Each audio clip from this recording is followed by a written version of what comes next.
Persistent service asset, the Redeemer dependent dividend ledger, founding rationale, Part archival 15. copy. The Man Who Came Back. MXTM aka Pirate 1 or VJ Tsunami X. August 14, 2026. Chapter 109. The Man Who Came Back Wrong. Tomas had stopped asking people whether they thought he was the same man who had gone into orbit. The question had once seemed reasonable.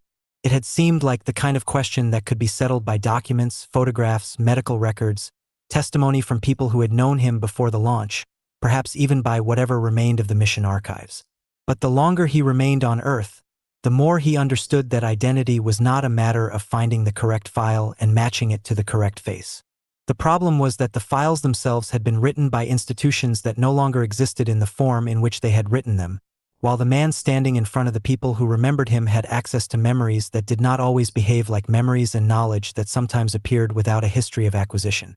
He had come back from orbit wrong. That much had become almost universally accepted. What nobody agreed upon was what wrong meant.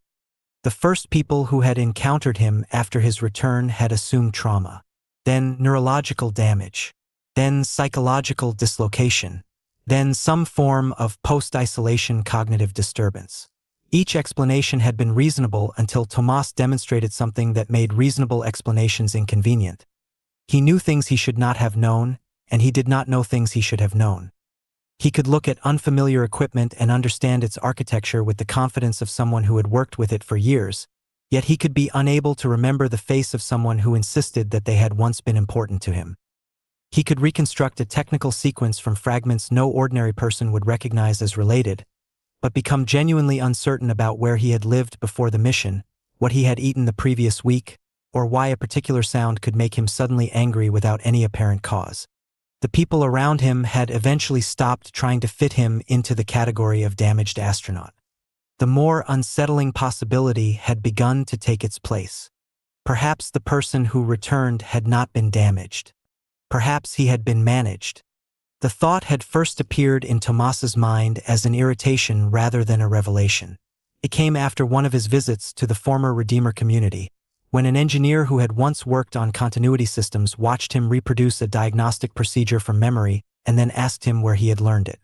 Tomas had said he didn't know. The engineer had looked at him for several seconds. "That's not quite what I asked. I don't remember learning it." "I know. Then why ask?" The engineer had turned away from the machine and closed the panel. "Because I wanted to see whether you would notice the difference." Tomas had not understood. He did now.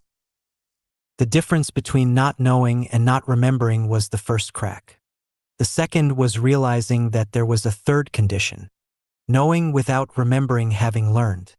That was where the old Redeemer people became dangerous. Not because they wanted to harm him, because some of them knew exactly what he was. The XREDMRS had never formed a single community in the conventional sense. They were too numerous, too dispersed, and too accustomed to operating through legal entities, subsidiaries, partnerships, trusts, research divisions, and contractual arrangements that could survive the collapse of whatever parent organization had originally created them. Some had gone into other industries. Some had retired. Some had become wealthy enough to spend the remainder of their lives doing whatever they wanted. Some had lost almost everything.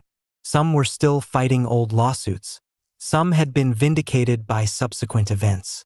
Others had never recovered from being publicly associated with Redeemer during the years when every newspaper headline seemed to require a villain. But among them were people who knew things. Tomas had begun finding those people almost by accident. The first meeting had been with a systems engineer who had spent years designing continuity architectures. The second was with a biological interface specialist. The third was a woman who had once worked on cognitive compartmentalization and had become visibly uncomfortable when Tomas mentioned the phrase God mode. She had not denied knowing what it meant. She had asked him where he had heard it. That had been enough. From then on, the conversations became more careful. Tomas learned that the God mode program had never been a single technology. It had been an architecture assembled from several disciplines: biological preservation, legal continuity, autonomous systems, cognitive management, identity persistence, protected environments, and an extraordinary amount of money. The wealthy clients who purchased it had imagined that they were buying an escape from mortality. The internal language had been more clinical. They were purchasing continuance. The difference mattered. The clients wanted immortality. The engineers were building persistence. Those were not the same thing.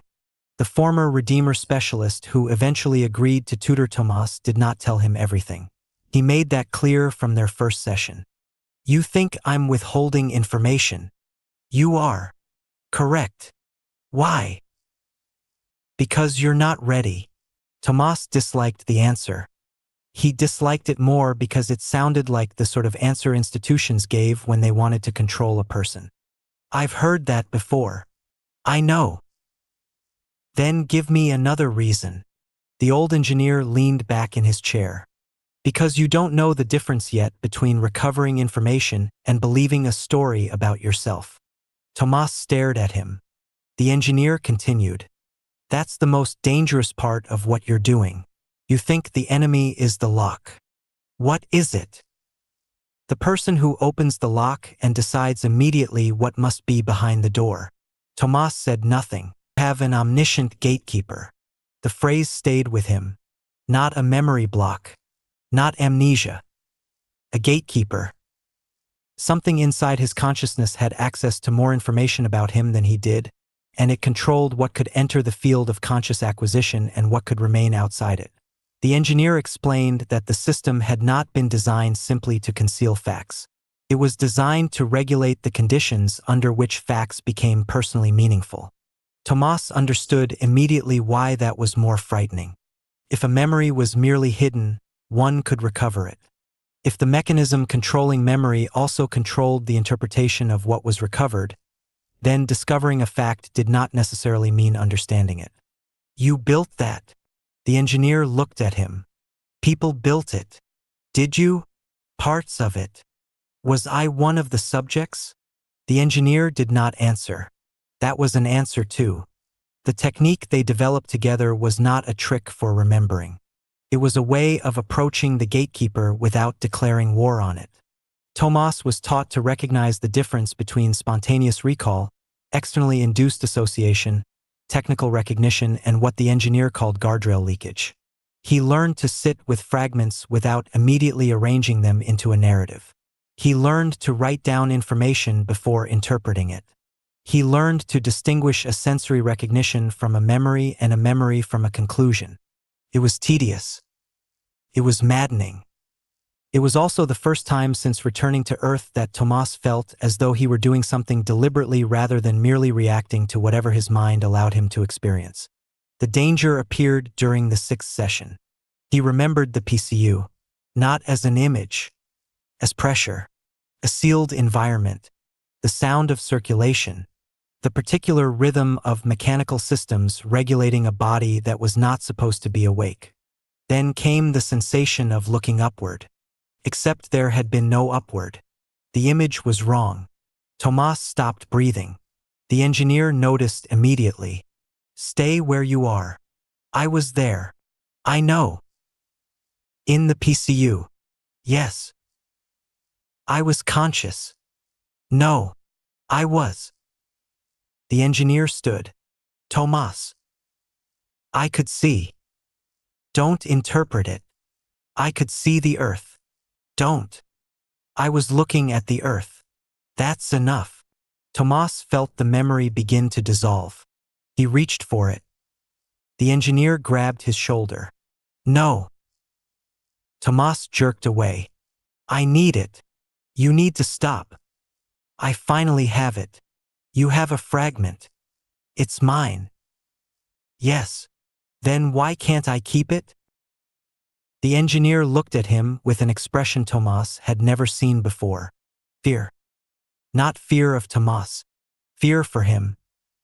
Because you don't know what else is attached to it. The memory vanished. Tomas remained seated, trembling. For several minutes neither of them spoke.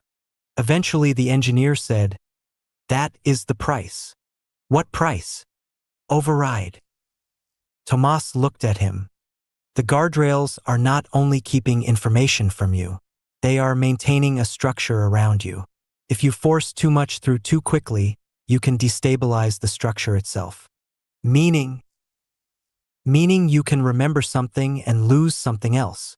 Tomas thought about that. Like what?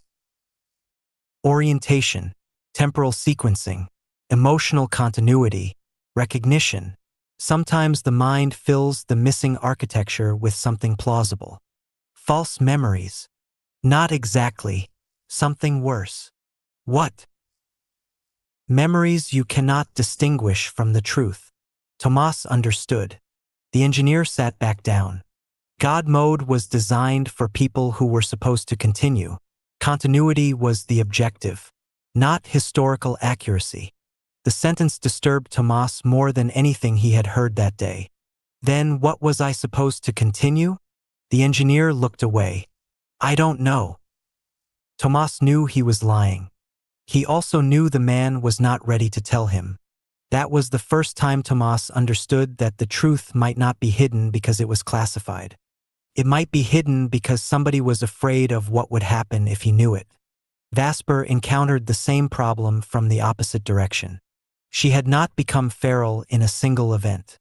There had been no landing, no sudden rupture, no clean break between the person she had been and the person she became. Her transformation had been incremental, almost polite. She had completed assignments, trained replacements, made herself professionally redundant, and then discovered that the institutions which had depended upon her extraordinary diplomatic abilities did not necessarily know what to do with a person who had deliberately made herself unnecessary. She had become very good at leaving. That was how she eventually ended up near the open door. She had met the ground truthers before anyone had proposed the skull. She had listened to them argue about land, access, infrastructure, and autonomy. She had watched them distrust people who arrived carrying plans. She had learned which silences meant hostility and which meant calculation. She had become familiar with the peculiar vocabulary people developed when they were trying to defend a way of life that had not yet acquired an institution capable of protecting it. She had also begun asking questions about herself. The questions did not arrive in the same order as Tomas's. She did not remember orbit. She remembered conversations. She remembered languages. She remembered people who had spoken to her in languages she could no longer remember learning. She remembered diplomatic protocols whose origins were absent. She remembered knowing when someone was lying before she could explain what the lie was. She remembered training her replacement. She remembered making herself redundant. But there were gaps. Not ordinary gaps. Architectural gaps. Certain subjects became difficult to approach. Certain names produced nothing. Certain places produced an almost physical resistance. And when she tried to ask herself why, another part of her consciousness would supply an answer so smoothly that she would almost believe it. You are tired. You don't need to know. That period is irrelevant. You have already moved on. It was not a voice. It was worse. It was certainty. Vasper had begun to distrust certainty. Her sister did not understand why. Or perhaps she understood more than she admitted. The sister had inherited the trust after Redeemer's defeat in Quintana Roo.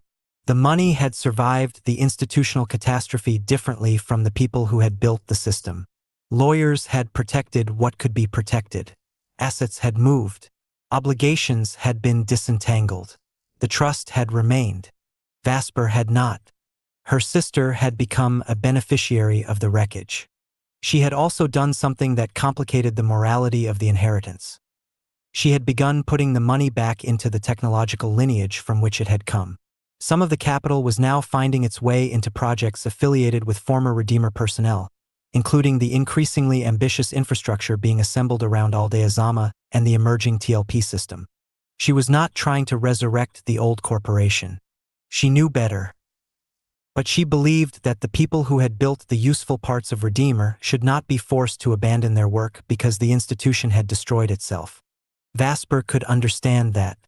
What she could not understand was why her sister became tense whenever she spoke about God mode. One evening, after a long conversation about the trust, Vasper asked directly, "Was I part of it?" Her sister did not answer. Vasper waited. "Part of what? You know." I don't.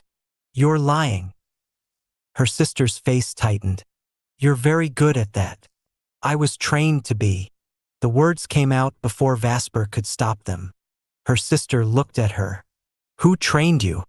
Vasper opened her mouth. Nothing came. For a second, she felt the familiar pressure. The gatekeeper. The answer appeared. No one important.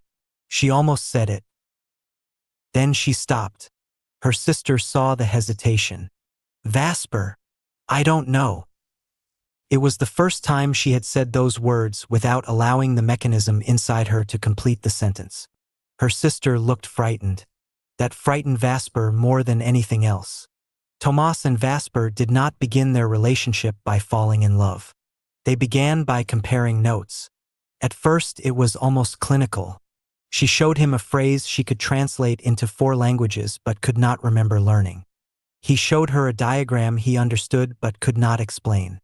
She recognized the terminology of a diplomatic protocol embedded in one of his recovered technical files. He recognized the architecture of a cognitive guardrail in one of her memories. They began meeting with notebooks, then without notebooks, then without pretending the meetings were still about research. Tomas discovered that Vasper had a habit of answering questions indirectly when she was frightened. Vasper discovered that Tomas became argumentative when he was close to remembering something he did not yet understand. They learned when to push each other and when to stop. The first time Tomas told her about the PCU, she did not ask what he remembered. She asked what he had felt. He found the question strange. Pressure. Anything else? Containment. Fear. No. Then what? Tomas thought for a long time. Purpose. Vasper wrote the word down. Why? I don't know. Don't invent it. I wasn't. You were about to. He looked at her. She smiled. You're learning. So are you. That was when something changed. Neither of them named it. They continued meeting. The former Redeemer engineer warned them both when he eventually agreed to work with Vasper. I can teach you the technique, he said. I cannot guarantee what you will find. Vasper looked at him. That's not the problem. What is? Whether what I find will still be mine. The engineer considered her. That is the correct question. Tomas was present. He had become part of the room without anyone formally deciding that he belonged there. The 3 of them sat around the same table where he had first learned to distinguish recognition from memory. The engineer looked at both of them. You are not the same case. We know, Vasper said. But the architecture overlaps. Tomas leaned forward. How many? The engineer knew what he meant. How many God mode subjects? Alive. Existing. The engineer's expression changed. That's not a number I can give you. Because you don't know? Because nobody knows. Vasper looked at Tomas. The engineer continued. There were facilities, trusts, contingency sites, protected environments, private arrangements. Some were transferred. Some were lost. Some became legally ambiguous. Some were probably abandoned. Some may still be operating exactly as designed. Meaning there may be people out there who have been waiting for a world that no longer exists. Nobody spoke. The engineer closed the file. Don't go looking for them. Tomas looked at him. Why? Because you don't know what they are. Vasper answered quietly. Neither do you. The engineer looked at her. No. That was the first honest answer he had given them. The technique worked differently on Vasper. She did not recover a complete memory. She recovered a sequence of voices. One spoke English, another French, another Spanish, another language she could understand perfectly but could not identify afterward. The voices were speaking to her as though she were someone they knew intimately. Not an employee, not a diplomat, not an asset. Something else. She tried to follow the sequence. The guardrail intervened. Her consciousness supplied a smooth explanation. You were translating. She rejected it. Another explanation appeared. You were negotiating. She rejected that too. Then the third possibility arrived. You were being briefed. She almost accepted it. Tomas stopped her. Don't. She looked at him. How do you know? Because I did the same thing. What did you do? I decided what the memory meant before I finished remembering it. Vasper closed her eyes. The voices returned. This time she did not interpret them. She listened. One of them said her name. Not Vasper. Something else. The memory broke apart. She opened her eyes. Tomas was still there. She reached for his hand without thinking. He took it. Neither of them spoke. There was no revelation. No recovered biography. No explanation. Only the certainty that whatever they were looking for had been deliberately placed beyond the reach of ordinary remembering. And for the first time, neither of them was facing the locked door alone. The danger became part of their relationship. They developed rules. Neither would attempt a major override alone. Neither would interpret a recovered fragment immediately. Everything would be recorded before it was discussed. If either one began losing temporal orientation, the other would stop the session. If a memory arrived with extraordinary emotional force, they would treat the emotion as evidence of significance but not evidence of truth. If either of them said, I know what this means, the other had permission to ask, how do you know? It was an awkward discipline. It also worked. Their relationship became intimate through the very precautions designed to prevent them from losing themselves. They began sleeping together eventually, but even that was not presented to either of them as an answer to the mystery. They were simply two people who had spent so long inhabiting uncertainty that the physical certainty of another person became precious. Vasper discovered that Tomas slept lightly. Tomas discovered that Vasper sometimes woke speaking a language she did not recognize in the morning. They learned each other's bodies without pretending that doing so gave them access to each other's past. Love arrived quietly. It did not solve anything. It made the unanswered questions matter more. Her sister noticed. She did not object immediately. At first she was relieved. Vasper seemed calmer, more grounded, less consumed by the questions that had begun appearing around the edges of her life. Then she understood who Tomas was. Not merely the man who had come back from orbit. The man who had been in a PCU. The man whose technical knowledge exceeded his autobiographical memory. The man whose investigations had already brought him into contact with former Redeemer personnel who knew the God Mode program. Her sister understood the danger before Vasper did. If Tomas continued, he might discover something. If Vasper continued, she might discover something. If they continued together, they might discover something neither family nor institution could contain. One evening she confronted Vasper. You need to stop. Vasper looked at her. Stop what? You know. Do I? Don't do this. What? This investigation. Vasper became very still. Why? Her sister looked away. Because you don't know what you'll find. That's not your concern. It is when it concerns you. Vasper studied her. Or the trust. Her sister's expression changed. There it was. The thing neither had wanted to say. If I discover that I have a claim, you don't know that. Neither do you. I inherited it legally. After Redeemer lost. Yes. After I lost. Her sister's eyes filled with anger. And what do you think I did? Asked for it? Vasper said nothing. I didn't destroy what happened to you. I didn't say you did. You are looking at me as though I benefited from your death. Vasper froze. Neither sister moved. The word had escaped. Death. Not disappearance. Not redundancy. Not loss. Death. Vasper felt the gatekeeper slam shut. Her sister realized what she had said. For several seconds they stared at each other. Then Vasper whispered, What did you just call it? Her sister did not answer. Vasper stood. What did you call it? I misspoke. No. Vasper. You said my death. Her sister began to cry. That frightened Vasper more than anger would have. She left without another word. That night, Tomas found her outside. She was sitting alone beneath the trees. He did not ask what happened. She told him anyway. My sister said I died. Tomas sat beside her. You did. Vasper looked at him. How do you know? I don't. She turned toward him. Then why did you say it? Because that's what my body keeps telling me. They sat together. Tomas looked toward the darkness. I think we are both asking the wrong question. What question?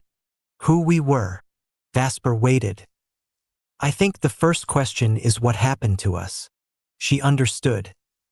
Because the two questions were not equivalent. Who they had been could be reconstructed. What happened to them might reveal why the reconstruction was necessary. She took his hand. I want to know. I know. I'm afraid. I know. And you're going to tell me not to do it? No. Why not? Because I know what happens when someone else decides what you're allowed to know. She leaned against him. Neither of them noticed the small light moving above the trees. It was a maintenance drone, returning from the direction of the former Redeemer facilities. It passed over them and continued toward the edge of Aldea Zama, where construction crews had begun preparing the foundations for something enormous. Tomas watched it disappear. For an instant, something inside him recognized the flight pattern. Not the machine, the mission. His breath stopped. He saw the PCU again, the earth below, a sequence of numbers, a designation, a second designation, then something he had never seen before. Not a face, not a place. A count. He whispered it. How many? Vasper lifted her head. What? Tomas stared into the darkness. I don't know. The memory disappeared before he could reach it. But the question remained. How many had there been? How many were still there? How many had been placed somewhere beyond the reach of the institutions that had built them?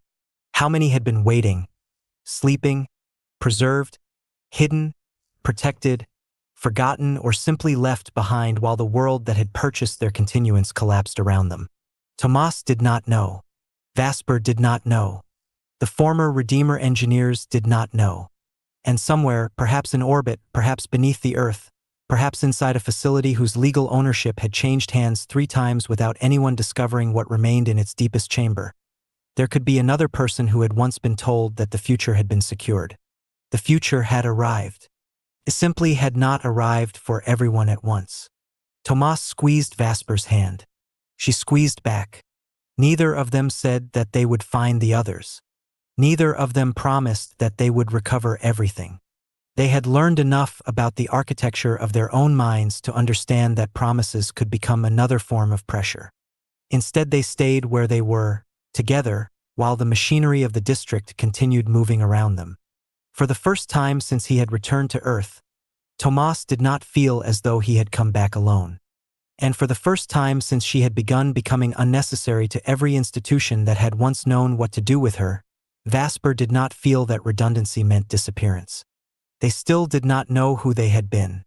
They knew only that whatever had happened to them had not finished happening. That was enough to begin. Chapter 110.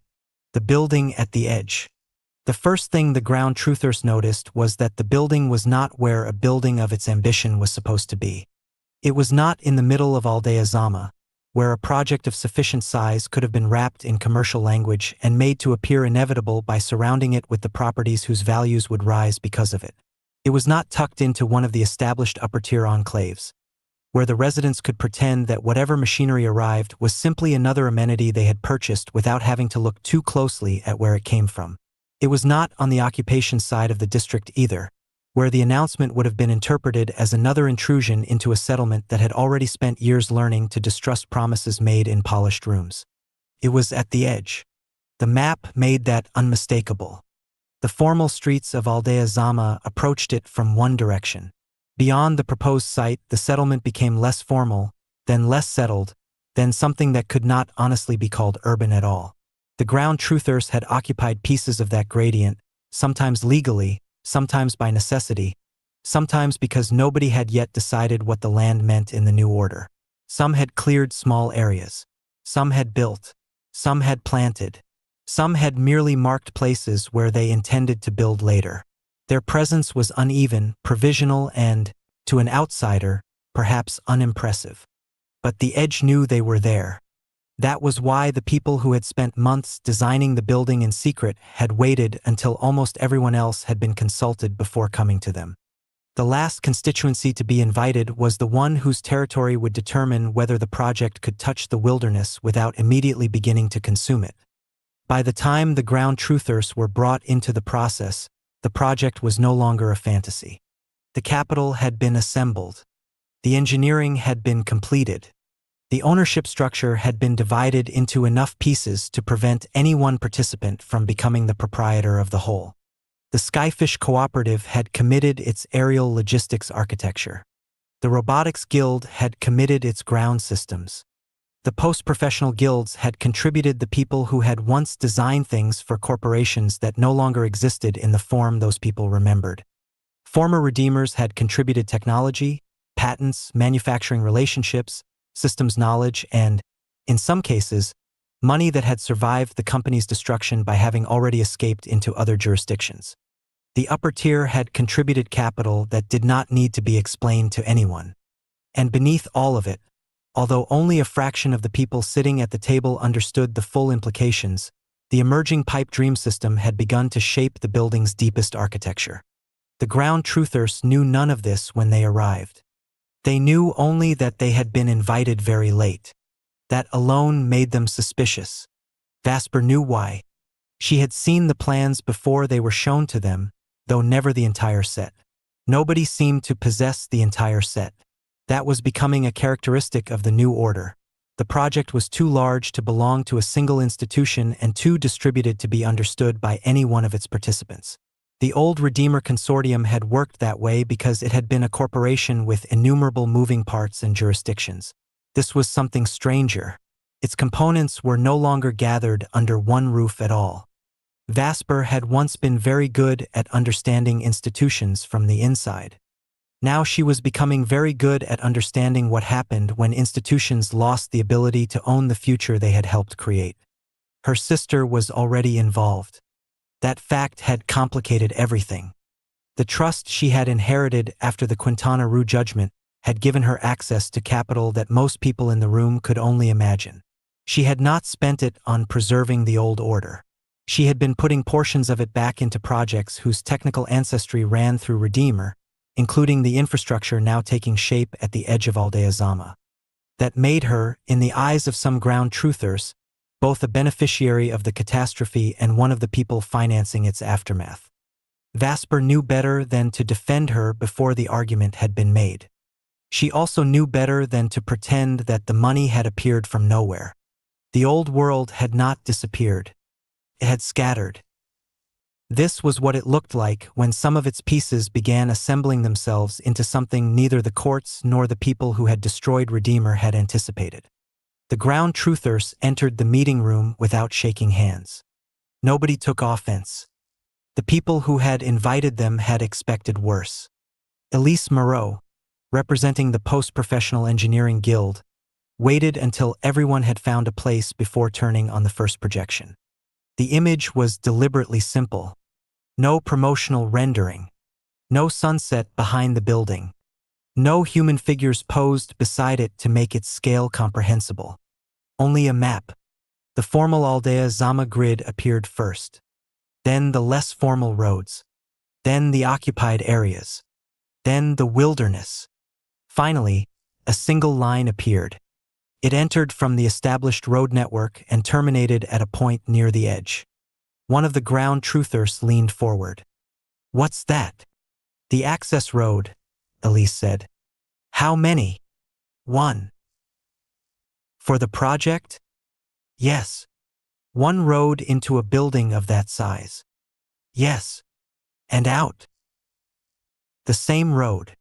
The man looked at Vasper. You knew about this? Not the final alignment. That's not what I asked. Vasper held his gaze. I knew there would be one. He nodded slowly, as though filing away a fact he had already suspected.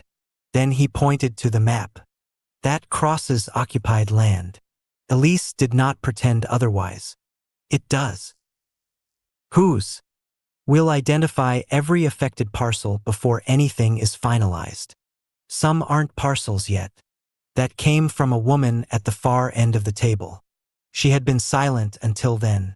They're future settlements. Elise looked at her. I know. No, you don't. The woman leaned toward the projection. That piece is where 3 families intend to settle.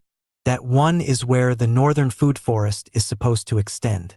That strip looks empty because nobody has built there yet. It isn't empty. Elise nodded. That's why you're here. The answer irritated the woman. You've already designed the road. We've designed a road. That's not the same thing. No. Elise looked around the room. The project exists. The road is necessary. The question is whether the project and the edge can coexist without the road becoming the mechanism by which the edge disappears. Nobody spoke. That was the first sentence that sounded like an honest reason for their presence. Not permission. Not consultation theater. Problem. A real one.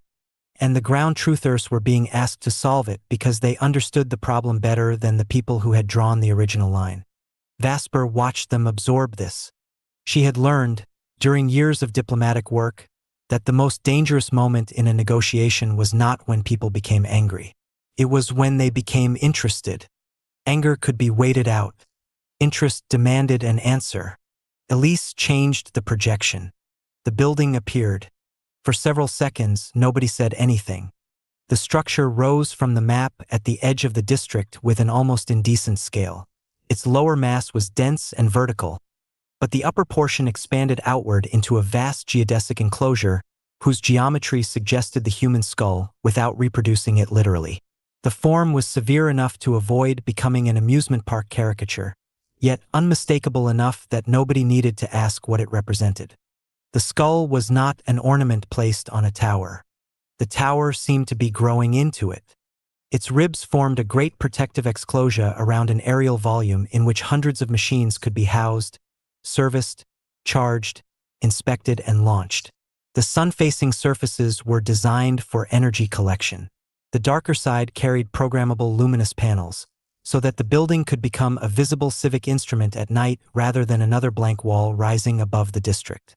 But what unsettled the ground truthers was not the skull. It was the activity inside it.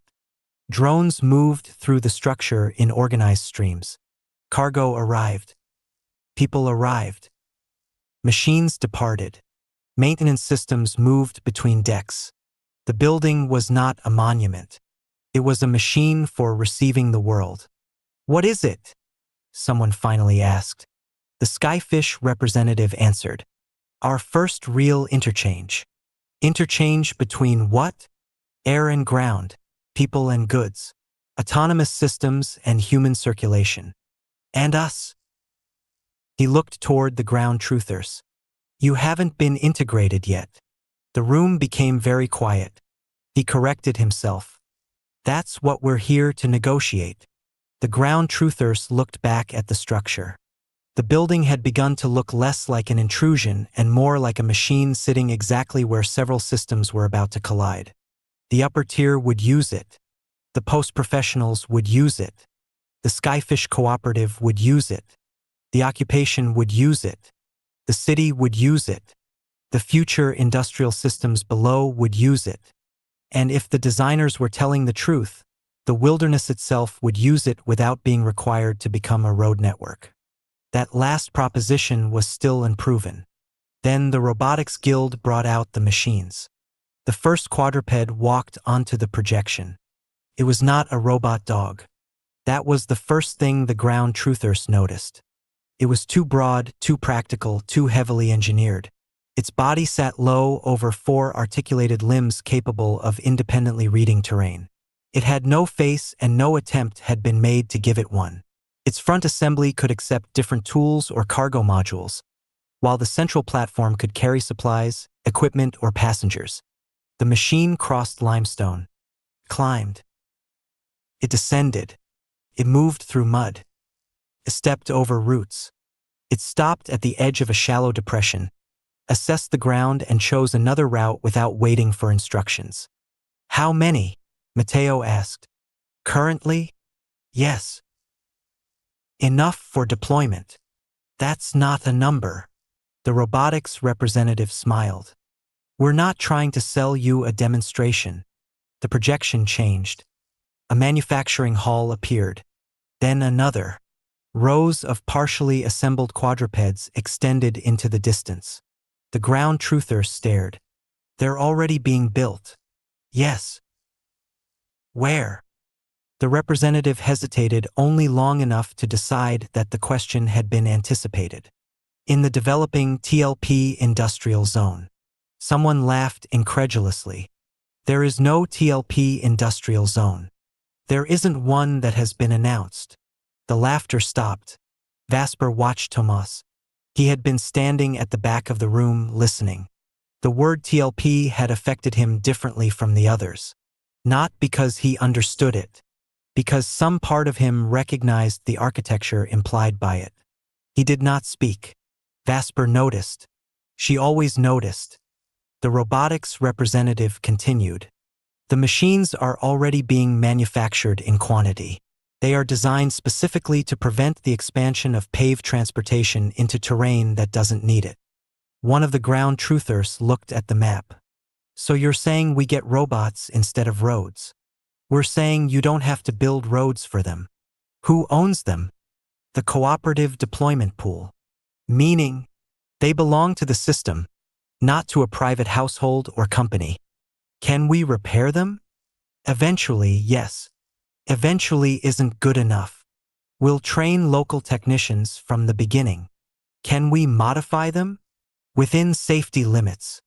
Who writes those limits? That's negotiable. That answer landed harder than a more confident one would have.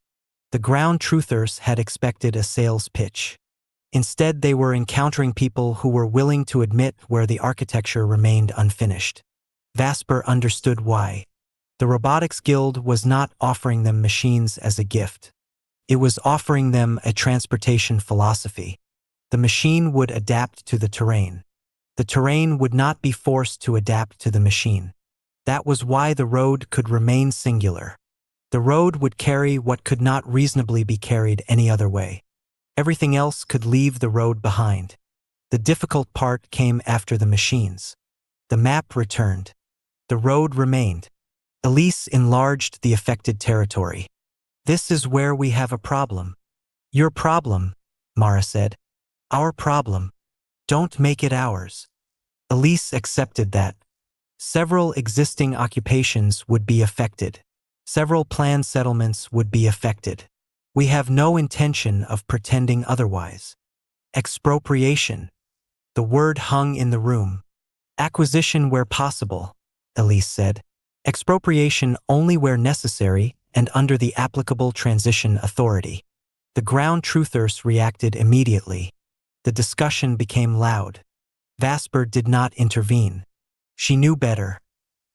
The issue had to exhaust its first layer of anger before anyone would be capable of negotiating the second. One man had built his shelter on a piece of land that the road would cross. A woman had planted trees where the road would need to turn. Another family had not yet built anything, but had spent months surveying a parcel for a future settlement. A fourth ground truther had no personal land at stake and argued that accepting the road would establish the precedent that eventually destroyed everything they had come to protect. He was the most difficult of them all, because he was right. Vasper listened as they argued. She heard the familiar structure, not whether the road was necessary, whether necessity was allowed to become precedent. That was the real question. Eventually someone asked her what she thought. Vasper stood. I think you're asking the wrong question. The room quieted. You think the question is whether the road should exist. That decision is mostly made. The engineering says it must exist if the skull is going to operate at the scale proposed. Several people reacted angrily. Vasper raised a hand. That doesn't mean you have to accept everything that follows from it. She walked toward the map. The question is what the road is allowed to become. She touched the line. One road. Then the terminal point. It ends here. She followed the line back. No branches. Then the surrounding territory. No commercial frontage. Another point. No automatic utility corridor. Another. No subdivision logic. She looked at Elise. And no future expansion under the authority of this agreement. Elise nodded. That can be written. Not as policy. Then as what? As a condition. Of the project? Of the land. That changed the discussion. The ground truthers began proposing conditions. Not because they had become enthusiastic about the skull, but because they had recognized that the battle was no longer over whether the machine would arrive. It was over whether the machine would be allowed to reproduce itself. The road would have ecological crossings. Heavy traffic would be restricted. The road would terminate physically at the skull. No developer could later claim that its existence established a right of access beyond the terminal. The affected parcels would be compensated according to more than speculative real estate value. Food production mattered. Ecological work mattered. Water management mattered. Future settlement plans mattered. The value of land would include what people had made possible there, not simply what someone might someday pay for it. The upper-tier representatives objected to some of the terms. The post-professionals objected to others. The lawyers objected to almost all of them. The ground truthers did not move. Vasper watched the negotiations become real. At some point she realized that she was no longer merely helping them negotiate. She was learning from them. That was one of the reasons she had begun to understand why the open door had mattered. People who lived at the edge developed a different relationship with the concept of infrastructure. They did not see it as an invisible service. They saw it as something that entered, occupied, reproduced, and eventually demanded more territory. The skull could not be allowed to behave like that. If it did, the ground truthers would have been right to refuse it. Near midnight, the sister arrived. She had not been present for the entire negotiation. She had other meetings, other investments, other responsibilities created by the trust she had inherited after Redeemer's defeat. She entered quietly and stood behind the upper-tier delegation. Vasper saw her. Their eyes met. Neither smiled. The sister looked at the map, then at the road, then at Vasper. She understood immediately that the agreement was costing more than the original engineers had expected. "You changed the corridor," she said. "The ground truthers did.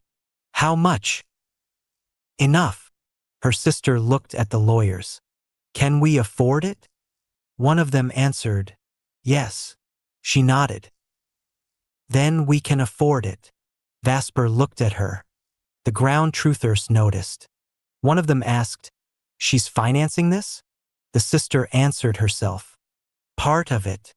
"Redeemer money?" She did not flinch. "Money that survived Redeemer. There's a difference?" "Yes." The answer came without defensiveness. "My sister knows the difference." Vasper looked away. That was the closest they had come to discussing the trust in public. The meeting continued. Much later, when the ground truthers had begun to realize that they were going to accept the offer, the Robotics Guild brought out one final machine. It was smaller. A two-person configuration. The machine entered the simulated forest and followed a route that had been mapped from actual ground truth terrain. It stopped at a tree. The operator had given it no instruction. The machine waited. Then it moved around the tree without damaging it. Someone asked whether the system could recognize protected vegetation. Yes. Who decides what is protected? The robotics representative looked toward the ground truthers. That's part of what we need from you. There was a long silence. Mara finally smiled. Not because she trusted them, because she understood the bargain. "You've been designing these machines in secret," she said. "Yes." "You've been building the skull in secret." "Yes." "You've been talking to everyone except us." "Yes." "And now you need us." "Yes." Mara looked toward the enormous structure on the screen, then toward the road, then toward the quadruped moving silently through the simulated forest. "You should have come sooner." Elise nodded. "We should have." That admission seemed to settle something. Not agreement. Something more useful. The possibility of agreement. They did not sign that night. Instead, they agreed to continue. That was how the ground truthers finally entered the project. Not as beneficiaries. Not as opponents. Not as an environmental advisory committee attached to a development already decided. They became one of the parties whose knowledge would be embedded into the operating conditions of the edge. The road would be built. Some land would be lost. Some families would be compensated. Some future settlements would be relocated. The skull would occupy territory that the ground truthers had considered theirs. None of that was erased by the agreement. But beyond the road, there would be no road network. There would be quadrupeds. There would be autonomous systems capable of moving through terrain without demanding that terrain be flattened first. And the ground truthers would have a say in how those systems learned the difference between a path and a boundary. By the time everyone left, the building looked different on the map. It was still enormous, still absurd, still expensive, still slightly menacing, but it no longer looked like a building imposed upon the wilderness. It looked like a machine positioned deliberately at the point where the city ended. Vasper remained behind with Tomas. The others had gone. The projection still showed the skull. Tomas looked upward at the geodesic structure. "Do you see it?" "See what?" "The bottom." Vasper enlarged the model. Below the freight decks, below the autonomous transport systems, below the human circulation levels, there was another structure. A vertical spine descended farther than the public plans had indicated. Vasper frowned. "That's not in the presentation." "No." "How do you know?" Tomas did not answer immediately. His face had changed. Vasper recognized the expression. It was the same one he wore when something inside him recognized a thing before his conscious mind could explain why. "Tomas!" He touched the screen. "I've seen this." "Where?" He shook his head. "I don't know." "Then don't interpret it." He smiled faintly. "You taught me that." "No. Someone taught us both." The image remained between them. The lower spine disappeared beneath the foundation and continued into the geological volume beneath the site. Not a basement. Not a conventional tunnel. An interface. Vasper stared at it. "Pipe dream." Tomas looked at her. She had not meant to say the words. Neither had been told. Neither had been shown. Yet both understood that the building had been designed not merely to touch the sky. It had been designed to touch something below. The skull was the visible part. The edge was the geographic part. The real structure extended in 3 directions at once. Into the air. Across the land. And downward. Vasper closed the model. "We're not supposed to know that yet." Tomas looked at her. "Then we should probably find out why." She smiled. For once, neither of them tried to stop the other. Outside, the construction lights continued burning along the edge of Aldea Zama, where the first foundations of the skull were being prepared. The city had not yet understood what was being built there. The ground truthers had only just agreed to let it begin. And far below them, in the dark limestone and water, the system that would eventually make the building something more than a building was already waiting for the surface to catch up. Chapter 111. The Terms of the Edge. The morning after the ground truthers agreed to continue negotiations, the site looked almost disappointingly ordinary.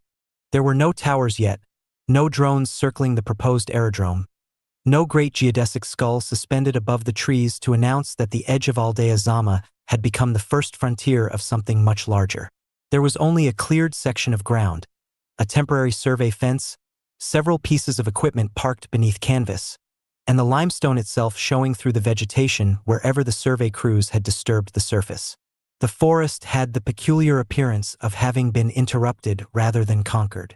Nothing about it suggested that a structure large enough to become a regional logistics hub had already been engineered down to the last structural member. Tomas arrived before the first formal meeting because he had slept badly and because he had learned, since returning to Earth, that sleep was sometimes less useful than walking. The night had been full of fragments. He had not tried to retrieve any of them. The rules he had been taught were still too fresh to violate casually. A fragment was a fragment. Recognition was not memory. Memory was not interpretation. Interpretation was not truth. He repeated those distinctions to himself sometimes, not because he had forgotten them, but because he had discovered that the mind could become remarkably persuasive when it wanted to turn uncertainty into a story. The survey equipment interested him more than the plans did. A temporary ground-penetrating radar unit sat on a wheeled platform beside the foundation markers. He crouched beside it and looked over the morning's readings. He had seen enough subterranean anomalies by now to know that Karst country was capable of producing almost anything a nervous engineer could imagine, and the coast had more voids, chambers, water passages, and collapsed formations than anyone could map exhaustively. Still, something in the returns made him uneasy. There was a vertical discontinuity beneath the projected service spine, deeper than the current survey had gone, and the shape of it seemed too regular to be entirely natural. He did not touch the screen. He had promised himself he would not begin interpreting things merely because his body recognized them. "You're going to break the machine by staring at it." Vasper's voice came from behind him. Tomas turned. She was carrying 2 coffees and wearing the same practical clothes she had worn to the previous night's negotiations, though she had somehow made herself look as though she had slept considerably better than he had. She handed him 1 cup and looked over his shoulder at the display. "I wasn't doing anything. You were doing the thing you do when you are pretending not to do something. I don't know what you're talking about. You become very still. I can be still. Not like that." He smiled despite himself. She had become good at seeing the difference between his ordinary silences and the silences that meant some buried mechanism had begun moving. She was not always able to tell what was happening inside him, but she had learned to recognize the approach of the event. It was one of the strange intimacies that had developed between them. He could recognize when she was beginning to translate something internally, when a word in one of her languages had arrived before its equivalent in another, and she could recognize when his attention had become fixed on something he could not yet explain. He took the coffee. "There's something under here. That's usually true in Quintana Roo. Something specific. Do you know that? Or do you recognize it?" Tomas looked at her. "That's becoming annoying. It's supposed to." He looked back at the screen. "I recognize the geometry." "From where?" "I don't know." "Then we don't know." He nodded. The discipline was easier when she said it. They stood together for a while, watching the survey display refresh itself. Beyond the temporary fencing, workers were beginning to arrive. Some were human, some were not. Small autonomous carts carried materials from a staging area toward the foundation markers, moving slowly enough that nobody had to worry about their presence and intelligently enough that nobody needed to direct them. A maintenance crawler passed between 2 pallets, paused because a worker had stepped into its projected path, and resumed only after the man moved away. It was not spectacular.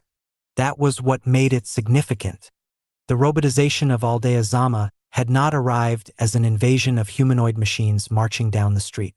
It had arrived as 1,000 small decisions to let machines perform tasks that humans had previously performed because nobody had bothered to build a system that could do them safely and continuously. The future was already there, but mostly in the spaces people stopped noticing. Vasper watched one of the carts disappear behind the temporary structures. "They're going to have to change the agreement." Tomas looked at her. "Already?" "The ground truthers." "Why?" Because yesterday they negotiated the road. And they've realized the road isn't the dangerous part. He waited. She took a sip of coffee. They were thinking like people defending territory from development. Now they're realizing they're negotiating the boundary of an autonomous system. Once the skull is operational, the machines won't care where the old boundary was unless the architecture tells them to. Tomas looked toward the forest. That sounds like something you would have said before. It is. When? Before I knew why I was saying it. He looked at her. She smiled slightly. Don't. I didn't say anything. You were about to. He turned back toward the survey equipment. You're getting good at this. I had excellent training. She said it lightly, but neither of them missed the ambiguity. The old Vasper would have known exactly where the sentence belonged in a conversation. The new Vasper had begun allowing sentences to remain unfinished. That was part of becoming feral, though she had never used the word herself. Tomas had. He had become feral almost immediately after landing on Earth, without understanding what was happening to him. Vasper's transformation had taken longer because she had spent years inhabiting institutions whose demands were compatible with her own extraordinary capacity for adaptation. She had been useful. She had been trusted. She had trained her replacement so thoroughly that she could leave without leaving a vacuum behind her. The system had rewarded her for making herself redundant. Then, gradually, she had begun to suspect that redundancy was not the same as freedom. Tomas understood that better than most people. The difference was that he had been forced into it.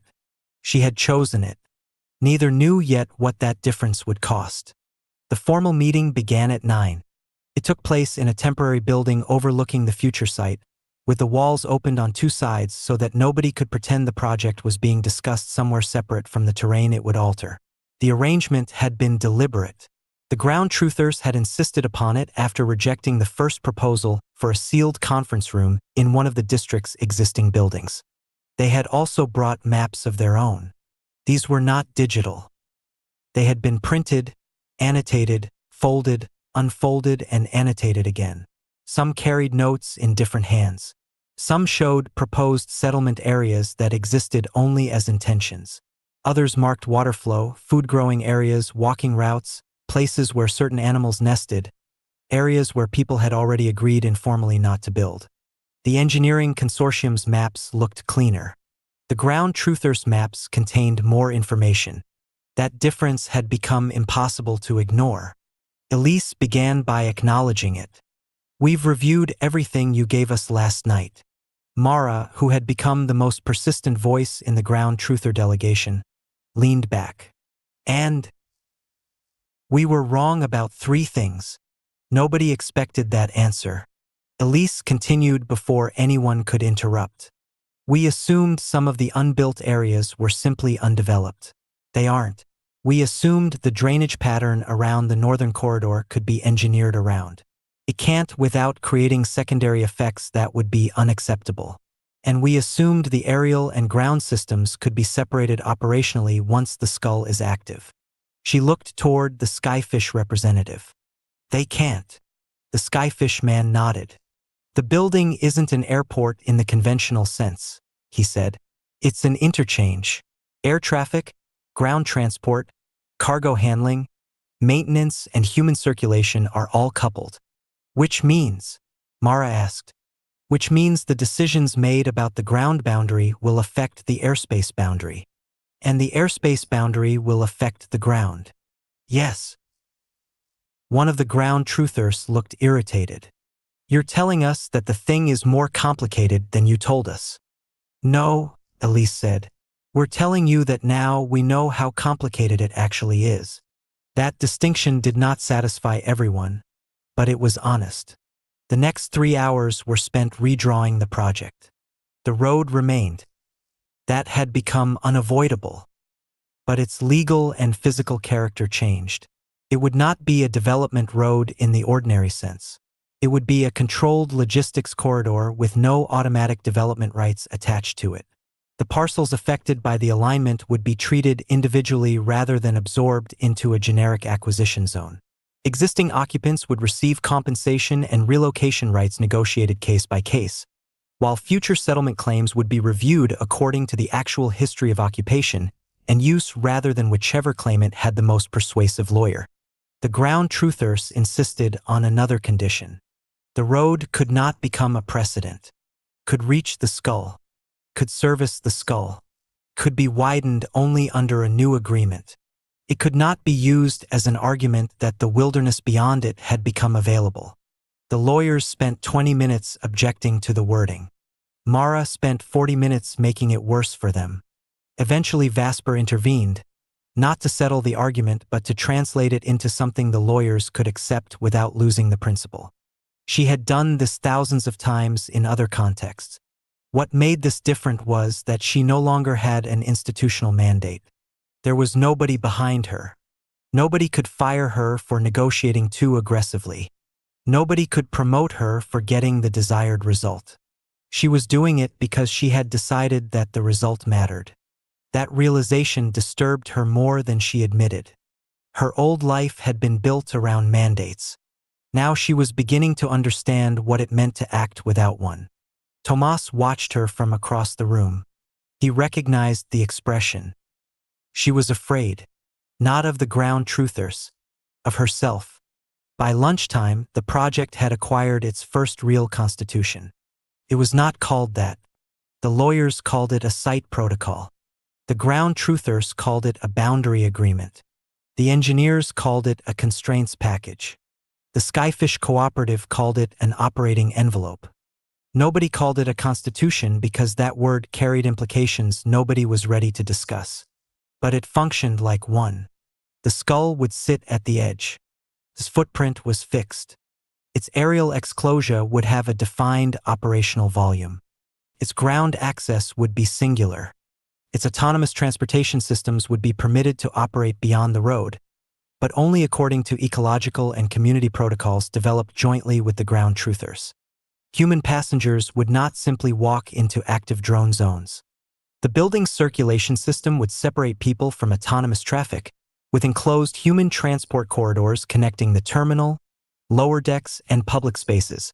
The reason was not that the designers distrusted robots. Quite the opposite. They distrusted the possibility of a machine malfunctioning in an environment where humans had been placed directly inside its operational volume. The skull would therefore protect people from machines precisely because the machines were expected to become reliable enough to operate continuously. Goods would be treated differently. Cargo would move through autonomous systems almost from arrival to destination. The lower decks would become the district's last-mile logistics layer. Packages, food, building materials, medical supplies, waste, replacement components, and everything else that could be moved without a human passenger would enter the machine network there. The building would not merely bring people to Aldea Zama. It would feed the district. That was when one of the ground truthers finally understood what the project represented. "This isn't a building," he said. Elise smiled. "No." He looked at the plans again. "It's a port." "Yes. Except there's no water. Not at the top." He looked at her. She did not explain. Nobody did. The lower spine was still absent from the public discussion. The first workers began preparing the actual foundation markers that afternoon. Tomas walked the site with Vasper after the meeting. The heat had thickened. The limestone reflected it upward, and the vegetation at the edge of the cleared zone seemed almost unnaturally green against the pale ground. Beyond the survey fence, the wilderness continued without acknowledging the engineering project taking shape beside it. Tomas stopped at a marker. "This one is wrong."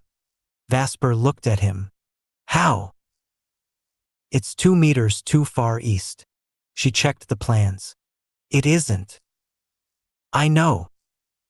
She stared at him. "How?" "I don't know." She did not immediately challenge him. Instead, she walked to the marker and looked at the terrain. The ground sloped almost imperceptibly toward a depression obscured by vegetation. She crouched, cleared a little soil with her hand, and exposed a thin line of damp limestone. "Water." Tomas nodded. Seasonal. How do you know? I don't. They both laughed. Then Vasper stopped. The laugh had come naturally. Neither of them had expected it. For a moment, the mystery was irrelevant. They were simply two people standing in the heat, covered in dust, laughing at a piece of land that had managed to make both of them look foolish. Then Tomas looked at her. She stopped laughing. He reached toward her face and brushed a trace of dirt from her cheek. The gesture was so ordinary that it frightened her. She had spent years being touched by people who needed something from her. A signature, a decision, an assurance, a translation, a concession, a promise. She had become so accustomed to touch having a purpose that the absence of one made it almost unbearable. Tomas withdrew his hand. You had dirt. I know. You didn't. I know. He looked confused. She smiled. I just wanted you to do it. He understood. Neither said anything else. The machines continued working around them. That evening, Vasper's sister came to the site alone. She found Vasper near the temporary offices. You changed the deal. We improved it. You made it more expensive. Yes. The sister looked toward the foundation area. I approved the additional expenditure. Vasper studied her. Why? Because you were right. That answer surprised her. About what? The ground truthers. Vasper waited. Her sister looked at the forest. I thought they were resisting the project because they were afraid of change. I was wrong. They're resisting because they've seen what happens when a piece of infrastructure becomes an excuse for the next piece. Vasper smiled faintly. You sound like me. I've had a good teacher. That was almost tender. Then the tenderness disappeared. Her sister looked directly at her. How far are you going to take this? Vasper knew what she meant. Far enough. That's not an answer. It's the only one I have. You've been asking questions about before. Vasper did not reply. You've been talking to people from Redeemer. Yes. About God mode. Yes. Her sister's face tightened. I don't want you doing that alone. I don't. The answer landed harder than Vasper expected. Her sister understood immediately. Tomas. Vasper nodded. Her sister looked away. I don't trust what happened to either of you. Neither do we. I mean it, Vasper. I don't trust the people who built you. I don't know who built me. You know what I mean? No. Her sister turned back. If you recover everything, you may discover things that can't be undone. Vasper looked at her for a long moment. So may you. The sister's face went pale. Neither woman moved. The trust was not mentioned. It did not have to be. The possibility had entered the room between them and would remain there. Later that night, Tomas returned to the temporary survey station. The radar equipment was still running. He looked at the screen. The anomaly beneath the skull had changed. Not physically. The equipment had been recalibrated. A second system was now feeding data into the survey. Tomas leaned closer. He felt the familiar pressure behind his eyes. The gatekeeper. He did not push. He simply watched. A line appeared, then another. The geometry below the site resolved itself into a network. Not a single chamber. Not one cavity. A system. The old engineer's warning returned to him. Don't decide what it means. Tomas took out his notebook. He wrote down exactly what he could observe. Depth, orientation, signal strength, shape. Then he stopped. Something had appeared at the bottom of the display. A designation. He did not recognize the characters consciously. His body did. He wrote them down anyway. Vasper entered the room behind him. She saw the notebook. What is it? I don't know. She came closer. He showed her. She looked at the notation. Her face changed. Where did you get that? Here. That's not what I mean. She touched the page. I've seen this. Where? I don't know. They looked at each other. Neither attempted to retrieve anything. Neither tried to override the guardrails. For once, they did exactly what they had been taught. They recorded the fact. They preserved the uncertainty. They left the question unanswered. Outside, the first temporary foundation lights came on along the edge of the forest, illuminating the markers one by one. Beyond them, Aldea Zama continued its ordinary evening. People eating, arguing, repairing things, returning from work, settling into rooms that had once been impossible to imagine and that had now become merely home. The skull did not yet exist. The road did not yet exist. The aerodrome port did not yet exist. The subterranean interface certainly did not exist in any form that the public could see. But the agreements were beginning to exist. The machines were already being manufactured. The capital was already moving. The ground truthers had entered the process. The post-professionals were no longer merely displaced professionals looking for somewhere to begin again. They were becoming the engineers, administrators, translators, fabricators, and organizers of a new district. And somewhere beneath the site, beyond the depth of the current survey, something old was waiting beneath the limestone while people on the surface argued over where a road should end. Tomas closed the notebook. Vasper took his hand. They left the equipment running and walked back toward the lights. Chapter 112. The First Deck. The first section of the skull that became physically recognizable was not the skull at all. It was the lower deck. From a distance, the construction site still looked like an oversized foundation project, a collection of cranes and temporary structures gathered at the edge of Aldea Zama, where the formal district gave way to the irregular settlement patterns and wilderness occupations beyond it. The upper-tier residents who watched from balconies and rooftop terraces could not yet see the architecture that had made the project controversial. The ground truthers, who had begun walking the perimeter almost daily, could see it even less clearly because the engineers had deliberately kept the early construction low. The first thing to rise above the limestone was a broad horizontal structure designed to carry weight rather than impress anyone. It was the first deck of the logistics hub, and its purpose was almost entirely invisible to a person accustomed to thinking of buildings as places where people lived or worked. There were no apartments in it. There were no offices. There was no reception lobby, no restaurant, no retail promenade, no ornamental plaza, and no collection of expensive public amenities intended to persuade people that a transportation system was actually a lifestyle product. The deck was a machine floor, and the machine floor was being built first because everything above it depended on the assumption that the building would eventually move enormous quantities of material without requiring enormous quantities of human labor. That was the part of the project that interested Tomas. He had been asked to inspect a problem with the autonomous freight routing system, although nobody had formally appointed him to do so. He had simply noticed the problem while walking through the temporary control room and had asked why the system was making 3 transfers where 2 should have been sufficient. The engineer responsible had initially told him that the 3rd transfer was deliberate. Tomas had looked at the routing logic and asked why the system was treating the northern freight lane as a human access corridor when it had already been designated machine only. The engineer had stared at him. "Who told you that?" "No one." "Then how did you know?" Tomas had shrugged. "I don't know." That answer no longer surprised the people around him. They had begun to understand that his lack of explanation was not evasiveness. It was often the most accurate statement available. The engineer had pulled up the system architecture and discovered that the designation was indeed present, buried in a version of the operating protocol that had not yet been synchronized with the construction site's public routing layer.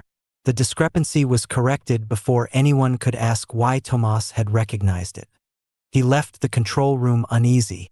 The old engineer who had been teaching him the techniques for approaching his consciousness guardrails had warned him that technical recognition could become a trap.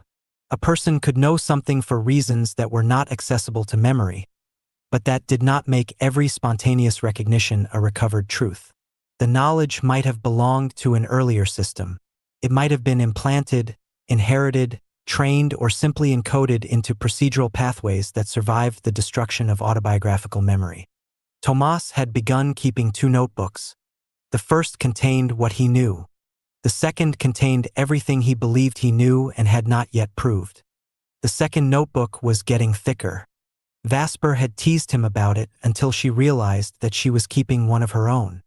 Hers was written in several languages. She had discovered that sometimes a thought could pass around a guardrail more easily when expressed in a language the conscious mind did not associate with the original event. She had not yet determined whether that was a genuine technical property of her cognitive architecture or merely a trick of attention, and the former Redeemer specialist had warned her not to confuse correlation with mechanism. She continued doing it anyway. That was another way she had become feral. She had stopped waiting for permission to investigate herself. The people arriving in Aldea Zama during those weeks did not look like refugees. That was part of what made the demographic transition so difficult to describe. They arrived with luggage that cost more than some houses, severance packages that would have been life-changing anywhere else, professional credentials that had become strangely difficult to monetize, and the quiet exhaustion of people who had discovered that the career they had expected to last another 20 years had been reduced to an automated workflow in less than 18 months. They were AI-displaced professionals. Some had been software architects. Some had been financial analysts. Some had designed industrial systems. Some had been lawyers whose first drafts were now produced by models before the client had finished explaining the problem. Some had been physicians whose diagnostic workload had been transformed by systems that could read more images than any human department could process. Some had worked in logistics, architecture, engineering, advertising, media, translation, procurement, education, and research. They were not poor. They were not necessarily angry. Many had received generous severance packages precisely because their employers wanted to avoid the appearance of having discarded people who had spent decades making the companies valuable. They had enough money to pause. What they lacked was a convincing answer to the question of what came after the pause. Aldea Zama offered one. Not a job market, a reorientation. The district had become attractive to people who no longer wanted to compete with machines for tasks machines were increasingly better at performing. They wanted to work on things that required judgment, synthesis, physical presence, negotiation, taste, trust, or simply the willingness to remain accountable for consequences. They arrived quietly at first. Then there were enough of them to become visible. They did not all enter the upper tier.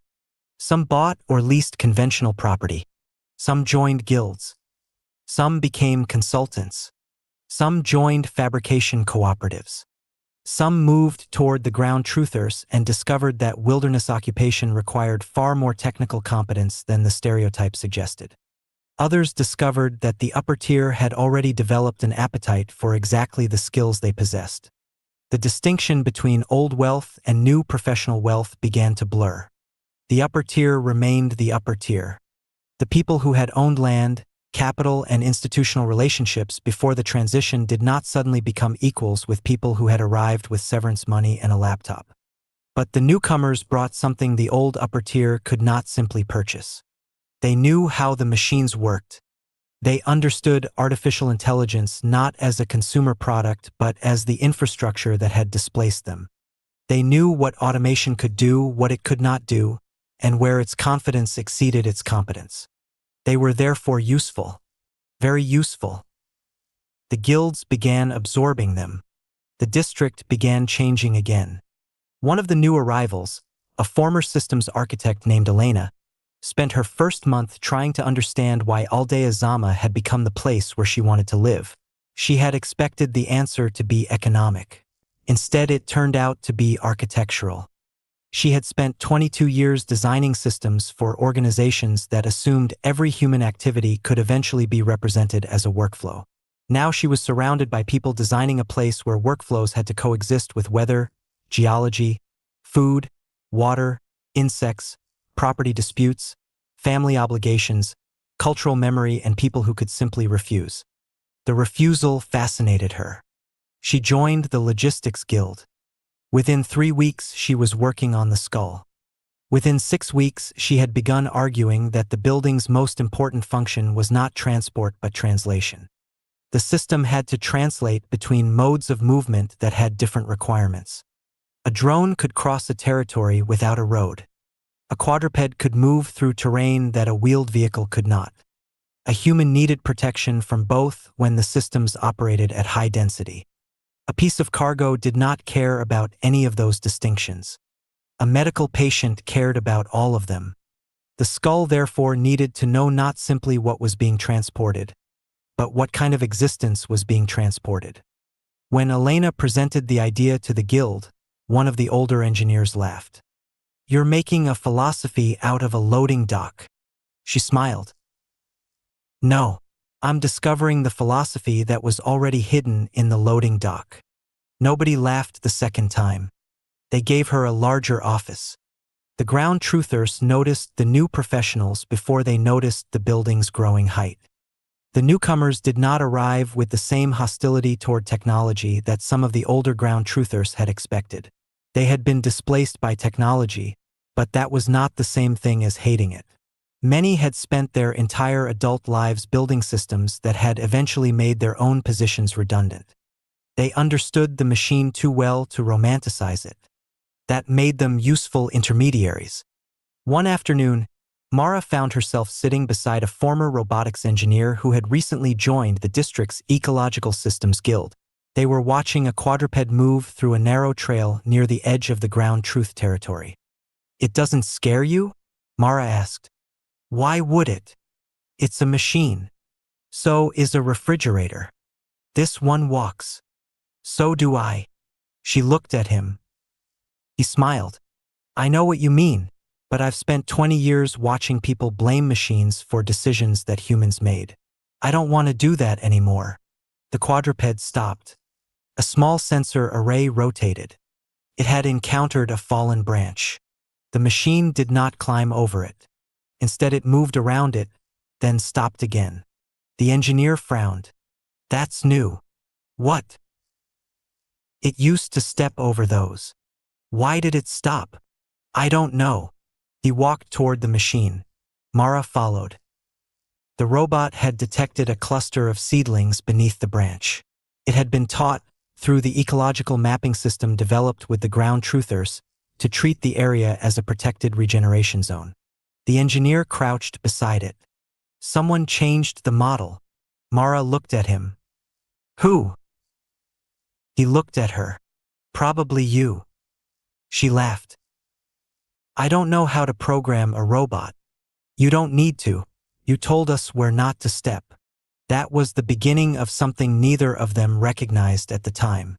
The ground truthers had begun to understand that the new professionals were not another population waiting to be absorbed into the upper tier. Some of them wanted the upper tier. Some did not. Some wanted the wilderness. Some wanted the city. Some wanted both. The district did not require them to choose immediately. That flexibility became one of Aldea Zama's most important assets. The upper tier noticed too. Aldea Zama had always been divided, but the division had become more sophisticated. The wealthy did not all live behind the same walls anymore. There were several versions of exclusivity, each defined by different combinations of land, technology, privacy, access, and social capital. Some properties remained nearly empty for most of the year. Others were occupied by families who had made Aldea Zama their permanent base. Some compounds were essentially private infrastructure nodes, connected to the district without participating in its ordinary social life. The arrival of the AI-displaced professionals changed that environment. A new middle layer began forming. It was not middle class in the old economic sense. Some of these people were richer than most of the upper tier's permanent residents had been 20 years earlier. What distinguished them was not wealth but participation. They had enough money to choose where to live, enough expertise to influence what was being built, and enough time to decide that their second life should not simply be a slower version of their first. The upper tier began hiring them.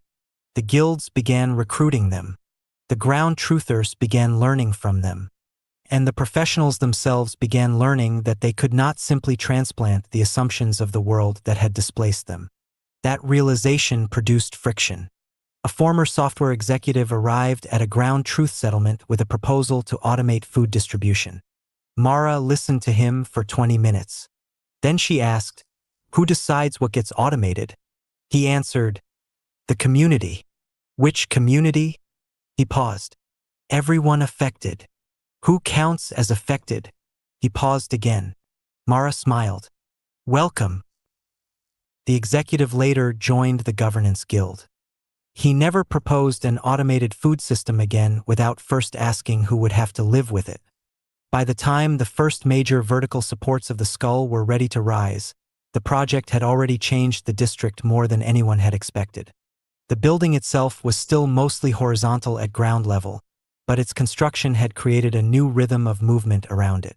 Goods arrived at the edge instead of being distributed through ordinary streets. Construction materials were increasingly handled by autonomous systems. Human workers entered enclosed maintenance corridors rather than moving through active machine zones. Drones began testing the aerial volumes above the site in short, tightly controlled flights. The Skyfish Cooperative was particularly careful. They did not want a swarm. They wanted an ecosystem of flight. The distinction mattered because uncontrolled drone density would make the upper exclosure dangerous for birds, insects, and machines alike. The skull's aerial environment had therefore been designed around separation, scheduling, and controlled launch corridors, rather than the fantasy of thousands of devices moving simultaneously through open space. The first test was conducted before sunrise. Tomas watched from the edge of the site with Vasper. The geodesic structure was beginning to rise behind them, though it still looked more like an enormous skeleton than a skull. The engineers had left the upper volume open enough that the first rays of sunlight passed through the structural ribs and illuminated the deck below. A drone emerged from the temporary launch platform. It rose. Another followed. Then 3 more. They moved independently but not randomly. Each had a designated volume. Each knew the others existed. The system adjusted their trajectories continuously. Vasper watched the flight pattern. "You understand that?" Tomas shook his head. "No. You were watching it like you did. I recognized the coordination architecture." "From where?" He looked at her. She waited. He did not answer. Instead he said, "I think I saw something like it in orbit." She did not ask for more. That was another rule. The drone formation changed. One unit broke from the pattern and descended. The others adjusted. For a second, Tomas experienced the pressure again. Not a memory. A sensation. A command environment. A mission. He closed his eyes. Vasper touched his arm. "Stay here." He breathed slowly. "I am. Good." The sensation passed. He opened his eyes. The drones were gone. The test had ended. Later that morning, the former Redeemer engineer who had been tutoring them arrived at the site. He had come to inspect the machine systems, but when he saw Tomas and Vasper together, he understood that they had probably encountered something. "What happened?" Tomas told him. The engineer listened without interrupting. When Tomas finished, he looked toward the incomplete skull. "The architecture is familiar to you." "Yes." "That doesn't mean it came from God mode." Tomas nodded. "I know." "Good." Vasper asked, "Could it have?" The engineer hesitated. "Parts of it." "That's not the same answer." "No." He looked at them both. Redeemer had a habit of reusing successful architecture.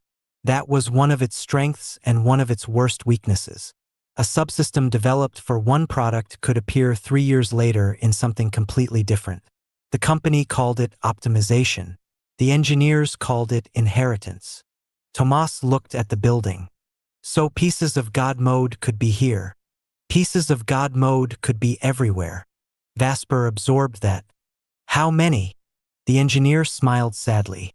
"You keep asking that. Because nobody answers.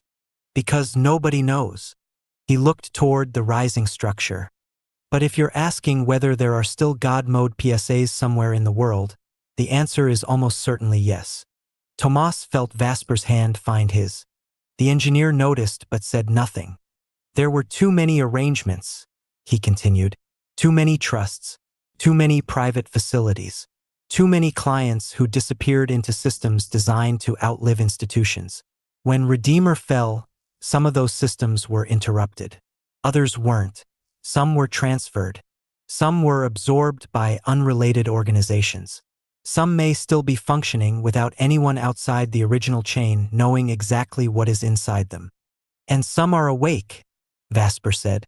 The engineer looked at her. Some may be. She understood the difference between that answer and certainty. So did Tomas. They did not ask again. The first completed section of the Skull's lower deck opened 3 weeks later. There was no ceremony. The district had become suspicious of ceremonies because ceremonies had a habit of making unfinished things look finished. Instead, the first shipment entered. It was ordinary, a pallet of medical supplies. The autonomous vehicle carrying it approached the new deck, slowed, identified itself, and entered the machine corridor. Human access doors remained closed. The cargo was transferred without anyone touching it. A second system took possession of the pallet and carried it toward a sealed storage zone. The entire process was watched by engineers, guild representatives, ground truth observers, upper-tier investors, and several AI-displaced professionals who had begun treating the Skull as their collective second chance. Mara stood beside Elena. "That's it." Elena nodded. "The first one." Mara watched the pallet disappear. "I expected something." "You did." "I don't know what." Elena smiled. "Neither did I."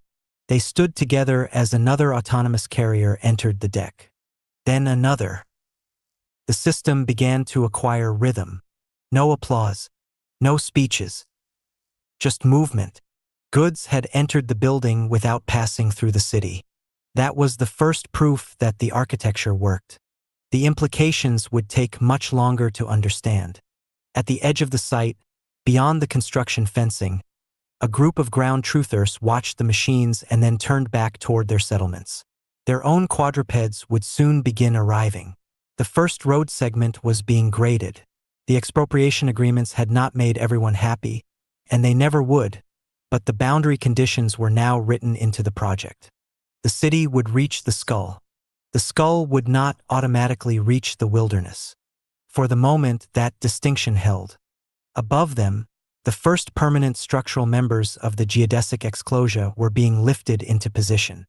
The shape of the future was beginning to become visible. And somewhere beneath the new logistics deck, the survey equipment continued recording a subterranean geometry that nobody had yet decided how to explain. Chapter 113. The people who arrived after. The first people to move into the Skull did not arrive by air. They came through the construction gate carrying coffee, tool cases, backpacks, rolled drawings, and the peculiar collection of objects that accumulated around people who had spent their professional lives working inside buildings they no longer had any reason to enter. The first occupied spaces were temporary ones, unfinished offices along the southern side of the lower deck, where the mechanical systems were still exposed and the walls had not yet received their permanent finishes. The people moving into them were not employees in the old sense. Most of them had already been employees somewhere else, often very recently, and many had received enough money when their positions disappeared to make the next decision genuinely difficult. They were the AI-displaced professionals. There was nothing particularly desperate about them when they arrived. Some had severance packages larger than the annual budgets of the organizations that had once employed them. Some had investments. Some owned houses in other countries. Some had children in expensive schools and spouses who still had careers. A few had enough accumulated wealth to disappear into retirement without ever needing to work again. What they lacked was not money but a convincing use for the remainder of their professional lives. That distinction mattered in Aldea Zama. The district had begun attracting them because it offered something the conventional labor market could not. A place where being displaced by artificial intelligence was not necessarily treated as a permanent reduction in status. They could arrive as former executives, former architects, former engineers, former analysts, former programmers, former researchers, and former managers, and discover that the district did not particularly care what they had been called before. Cared whether they could contribute now. Elena had been one of the first to understand this.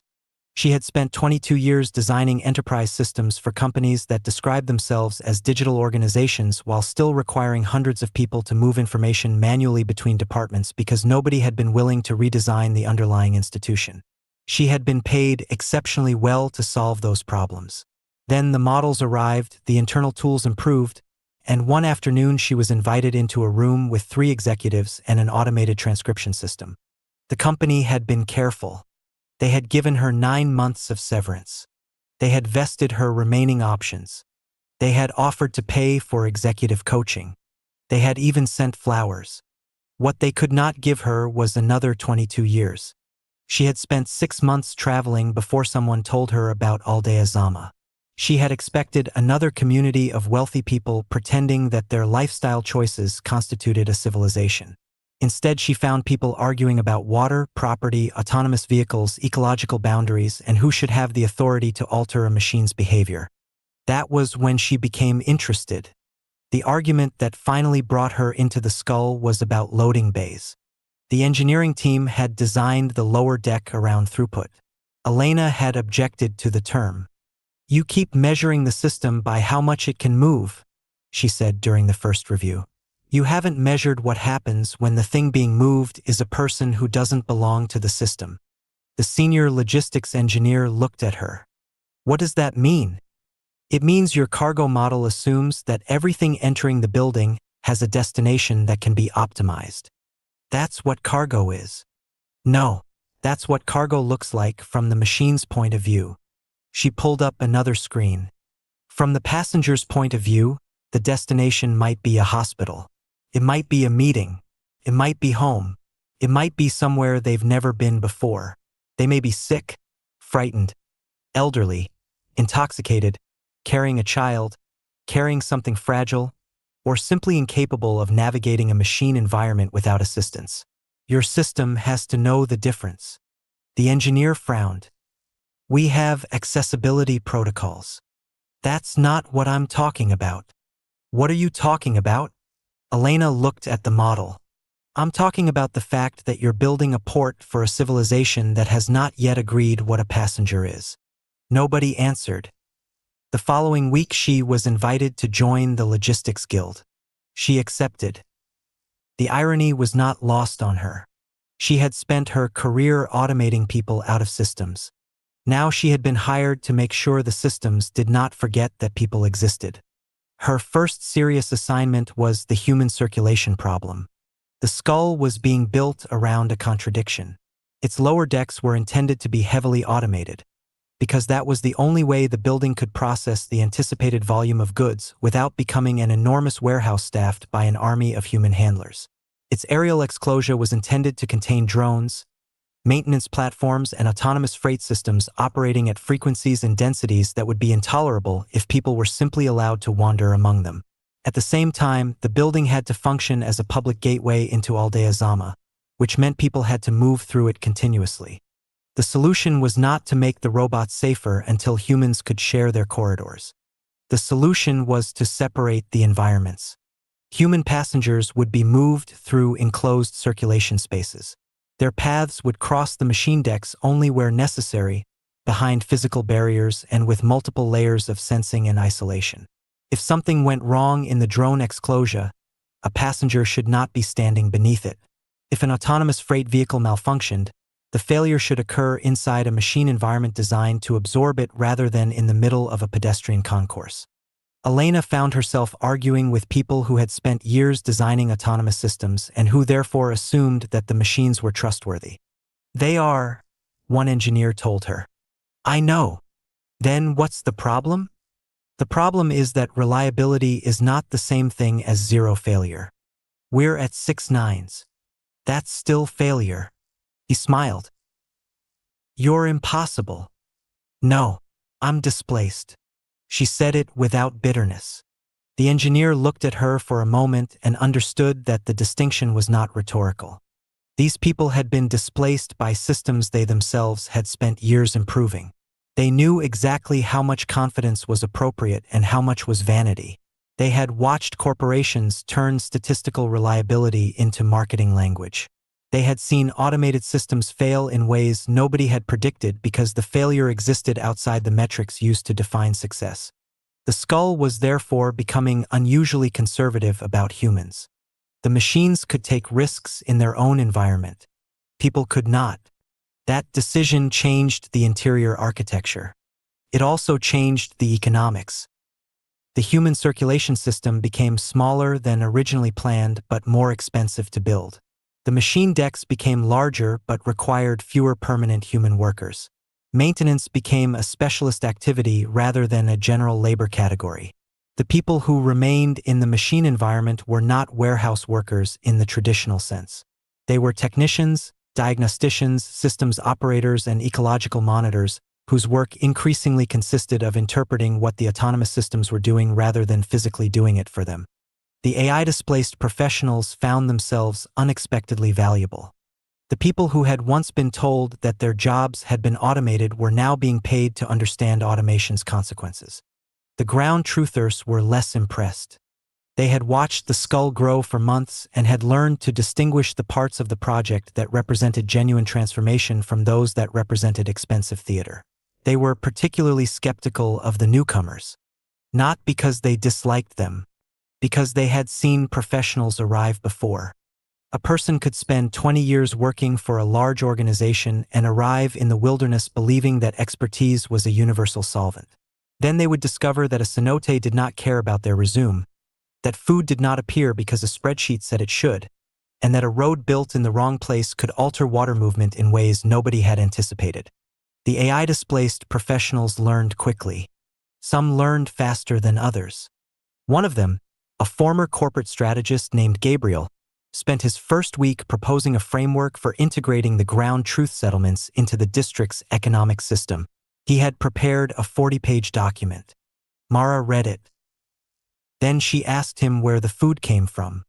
Gabriel pointed to a section of the document. "We have local production modeled as a resilience layer." I asked where the food comes from. He hesitated. "Local production. Where?" He finally understood. "You mean physically?" Mara stared at him. "There isn't another kind." He withdrew the document. 3 months later, he was helping organize the district's agricultural procurement network. He never again described food as a resilience layer. That was the sort of education Aldea Zama provided. The newcomers did not become ground truthers. They became something else. They became people who understood why the ground truthers were necessary. The middle layer thickened. That was the change nobody had planned for. The original economic imagination of Aldea Zama had been binary. There were owners and workers, investors and service providers, residents and visitors. The upper tier had capital. The lower layers had labor. The district's new reality began producing people who did not fit comfortably into either category. They arrived with severance money. They leased expensive apartments but did not live like tourists. They bought homes but spent most of their days in guild workshops. They could afford to hire domestic help but preferred to repair their own machines. They owned advanced equipment but shared it.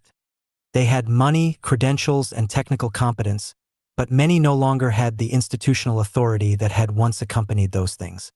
Some of them had been senior enough in their former lives to have had assistants who scheduled their days. Now they scheduled themselves. Some had been responsible for thousands of employees. Now they were learning how to ask 6 people whether a road should be moved 3 meters. The transition was humbling. It was also liberating. Aldea Zama began to develop a middle layer of people who could move between worlds. They could speak to the upper tier without being intimidated by capital. They could speak to the ground truthers without assuming that money settled arguments. They could speak to robots because they had designed their predecessors. They could speak to the guilds because they understood systems. And increasingly, they could speak to one another about what had happened to their professions without pretending that automation was either salvation or apocalypse. They had been displaced. They had survived. Now they were deciding what to do with the time they had been given. The skull became their natural meeting place. Not because it was glamorous. It was still unfinished.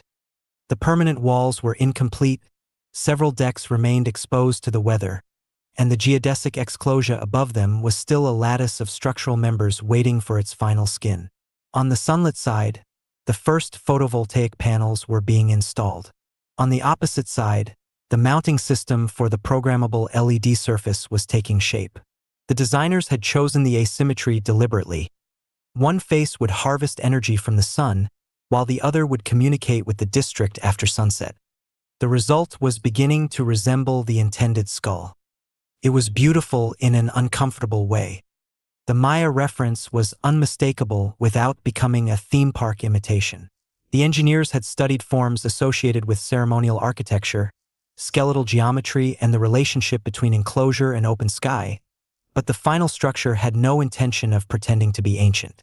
It was modern, industrial, and slightly monstrous. The shape looked as though someone had taken a human skull and asked what it would become if it had to survive weather, drones, solar radiation, and a century of maintenance. The ground truthers had initially objected to the symbolism. Then one of them asked whether the building could age visibly. The architects had not understood. Meaning, let it show where it has suffered. That conversation changed the surface treatment. The LED panels would be replaceable. The structural elements would remain inspectable. Certain exposed surfaces would be allowed to weather naturally rather than being endlessly restored to an artificial state of newness. The Maya references would not be polished into timelessness. Where water, humidity, and time altered the structure, the alteration would become part of its record. Vasper liked that. She told Tomas that it reminded her of the glyphs appearing elsewhere in the pipe dream system. The marks aren't necessarily ancient, she said. No. Some of them only look ancient because they've been exposed to pressure and water. Tomas looked at her. You're saying the building gets to remember. I'm saying we shouldn't confuse age with damage.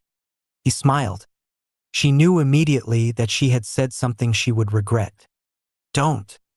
I didn't say anything. You were about to make it profound. I was going to say it sounded like you. She looked at him. That was worse.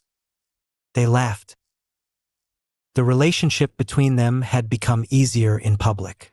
Neither had announced anything. Nobody needed them to. They moved around one another with the familiarity of people who had stopped pretending their dependence was temporary. Their investigation into their own past continued in parallel. They were learning patience. That was perhaps the hardest thing either had ever learned.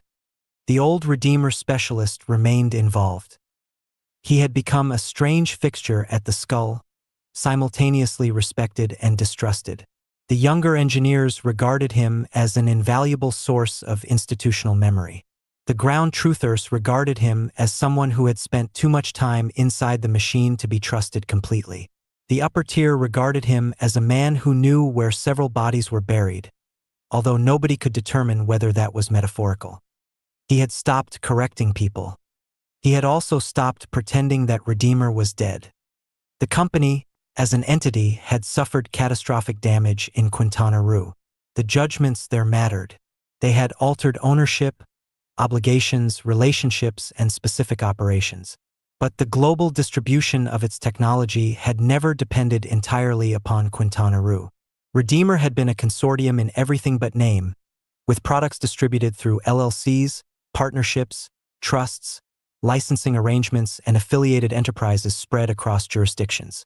Some had collapsed. Some had survived. Some had been sold. Some had been reorganized. Some had simply continued under different ownership. Pipe Dream's operating system was one of those survivals. The version running the Yucatan project was simply the most advanced iteration. That distinction mattered because it changed the question of who was building TLP. Redeemer was not the sole financier. It was not even the sole architect. Praetorian had money in the structure. Meridian Capital had money in it. The Skyfish Cooperative had contributed systems. The guilds had contributed labor and intellectual property. And Admiral Warwick Sten, retired from the military but still involved in the steering committee since the project's earliest formation, had remained one of the people capable of moving between the different worlds that had converged around it. The old engineer explained this to Elena one afternoon when she asked who actually owned the system. Nobody owns all of it. That's convenient. It's also intentional. Who controls it? Depends what you mean by controls. Who can shut it down? He smiled. Now you're asking the right question. He opened a diagram. The architecture was sprawling. Different entities controlled different components. Some had contractual rights. Some had technical rights. Some had manufacturing obligations. Some had jurisdictional protections. Some held intellectual property. Some held infrastructure. Some held operating licenses. Some held relationships that were not formally represented anywhere in the ownership structure. That's insane, Elena said. It is. How does it work? Because it was designed by people who learned what happens when one organization owns everything. She looked at the diagram. Redeemer. Among others. He closed it. Don't think of TLP as the next Redeemer. I wasn't. Good. What is it, then? The engineer considered the question. A place where pieces that survived Redeemer are finally allowed to become something else. Elena looked toward the unfinished skull. That sounds dangerous. It is. Below the first deck, the pipe dream connection remained deliberately concealed. Only a handful of people knew the full relationship. The surface system was developing rapidly enough without announcing that its most ambitious component was not actually on the surface.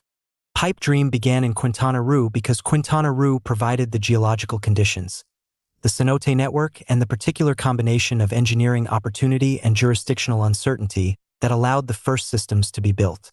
But the project had never been intended to remain confined to a single site. Its technology was designed to migrate. Its machines could be adapted. Its construction systems could move into other formations. Its intelligence could coordinate distributed installations. The long-term project was the colonization of the cenote system itself. Eventually, the distinction between Pipe Dream and TLP would become difficult to maintain. For now, however, the distinction was useful. Pipe Dream was the technology. TLP was becoming the civilization that technology made possible. The skull was the surface interface. The first deck was where the two worlds began to touch. The robots went first below because humans could not. That principle had been embedded in Pipe Dream's engineering from the beginning. In the dark, high-pressure, low-bandwidth environment of the aquifer, machines could explore, survey, construct, and maintain infrastructure where human bodies could not safely operate. The Robot Frontier Corps was therefore not a supporting fleet but the system's advance element. Construction followed geological knowledge rather than forcing the geology to conform to an arbitrary human plan. Tomas knew almost none of this, but he recognized the machines. That was becoming harder to dismiss. The first time he saw a Pipe Dream maintenance unit arrive at the skull, he stopped walking. It was small enough to fit inside a cargo container and strange enough that nobody would have guessed its purpose from appearance alone. It moved with the awkward precision of a machine designed for confined environments rather than open ground. Its sensor package sat forward, its body carried replaceable tools, and its movements were conservative. A technician guided it toward the lower service corridor. Tomas watched. "Do you know that machine?" Vasper had come up beside him. "No." "You recognize it?" "Yes." "How?" He shook his head. The machine disappeared through the service door. Tomas felt the pressure begin. Vasper touched his arm. "Don't chase it." "I wasn't." "You were." He looked at her. "I think it was in the PCU." She went quiet. The sentence was different from his usual recognition. "You're sure?" "No." She waited. He breathed. No, I recognize the movement. That's all. That's all. They watched the closed service door. Then Vasper said, "We'll write it down." They did. Neither tried to remember more. That night, the first permanent residents moved into the new professional quarters above the logistics deck. There were only 12 of them. Elena was among them. They had no ceremonial keys. Their access credentials were biometric, cryptographic, and revocable according to the guild agreements they had signed. But each resident also received a physical token because the district had developed an unexpected suspicion of systems that required electricity to remember who belonged somewhere. Elena stood outside her room for several minutes before entering. It was small, not luxurious. The window looked toward the unfinished skull rather than the jungle. She could see the lights of the construction site below and the dark outline of the geodesic exclosure above. She put her suitcase down. For the first time in months, she had no meeting scheduled for the next morning. She stood in the room and waited for the anxiety that had become so familiar after losing her job. It came. Then it passed. She sat on the edge of the bed. Her old company had given her 9 months of severance because it wanted to make her departure look humane. Aldea Zama had given her a room because somebody needed her to help build a logistics system. The difference was not the money. The difference was that one transaction had been designed to end her usefulness gracefully.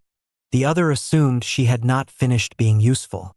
Outside, a drone rose from the temporary launch deck and crossed the open sky toward the first permanent section of the skull. On the opposite side of the structure, the newly installed solar surface caught the last light of the day. The LED panels remained dark. Below, an autonomous freight carrier entered the first deck carrying supplies for tomorrow's construction. Elena watched it disappear. She had spent her career teaching machines how to move information. Now she was living inside a building teaching machines how to move civilization. She did not yet know whether that was a promotion. For the first time in her professional life, she suspected that it might be something more difficult than that. Discussion about this episode. Comments. Restax. Recent episodes. Persistent Service Asset Part 14. 22 hours ago. MX. Persistent Service Asset Part 13. August 12th. MXTM aka Persistent Service Asset Part 12. August 12th. Persistent Service Asset Part 11. August 11th. MXTM. MXTM Studios presents the MXTM verse. Tomorrow's You canon. must bleed in. Secret. Receive the final upsell. Ascend or expire in the end. Redeemer isn't an app. It's a new covenant economy, where death is the subscription fee and resurrection is the brand. God mode. Invite only. Mission bound. Ethically nullified. Available only to those too important to die. Apply never. Be chosen. Hashtag Redeemer. Hashtag God mode. Hashtag UHNWI. Hashtag non-person peace. Hashtag Ascension Protocol. Hashtag Covenant Economy. Hashtag MXDM. Hashtag Newest Newsnet. Hashtag Chrome Redemption. Hashtag The End of the World is Cancelled. Copyright 2025 MXDM and VJTSU. Martin Chartrand. Ein Speech Bubble transmitting from the other side of the firewall. https://mxdm.substack.com/p/welcome-to-redeemar https://mxdm.substack.com/p/welcome-to-redeemar. I got you.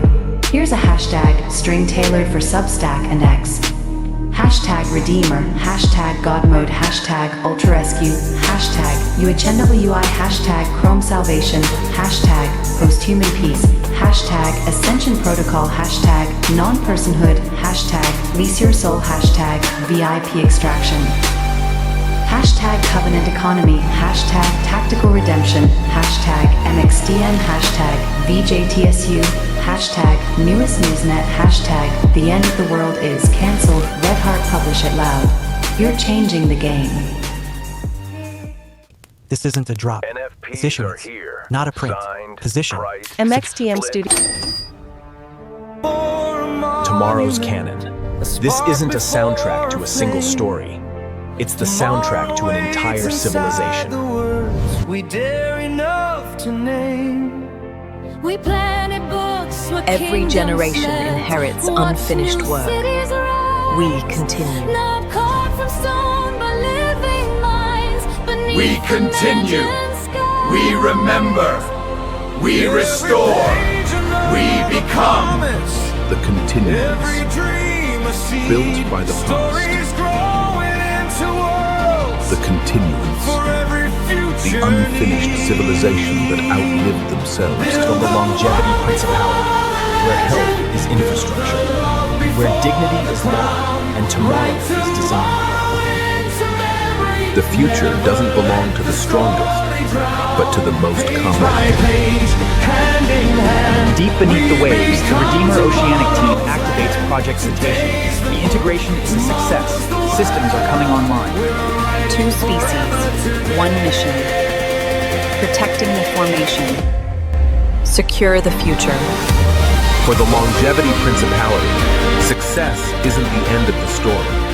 It's the beginning of consequences. The Longevity Principality.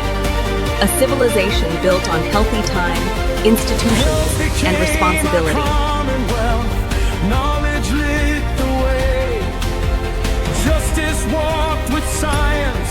Initiate the final protocol. Not just survival, not just progress.